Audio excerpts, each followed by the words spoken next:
Mahigit 100,000 pisong halaga ng shabu ang nakumpiska ng mga kapulisan mula sa isang drug suspect sa Zamboanga del Sur. Ang kampanya ng pulisya laban sa iligal na droga ay isang mahalagang bahagi ng pagsisikap ng pamahalaan upang mapanatili ang kaayusan at kaligtasan ng ating komunidad. Patrolwoman Luis Marie Conde sa balita.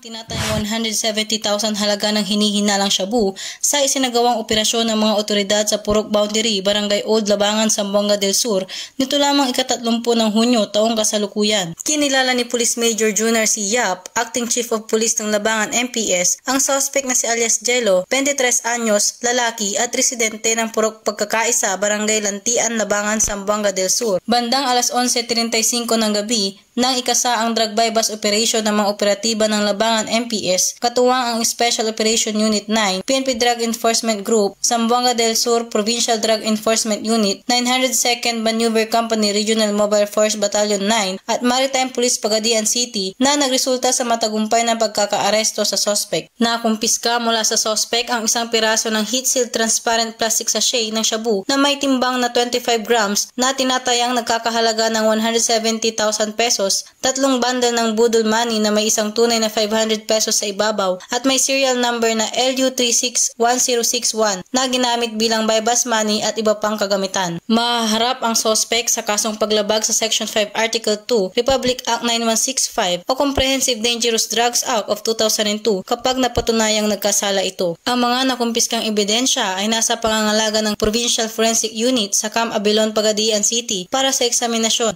habang ang naarestong suspect ay nasa kustudiya ng Labangan MPS para sa dokumentasyon at tamang disposisyon. Patunay lamang na ang pambansang pulisya ng Pilipinas, katuwang ang ibang ahensya ng pamahalaan, ay hindi nagpapabaya sa kanilang sinumpaang tungkulin na huliin ng mga taong tiwalag sa batas, mapanatiling ligtas ang komunidad at ipatupad ang kapayapaan ng bansa para sa mas maunlad na bagong Pilipinas. Mula dito sa Zamboanga Peninsula, ako ang inyong PNN correspondent, Patrolwoman Luis Marie Conde.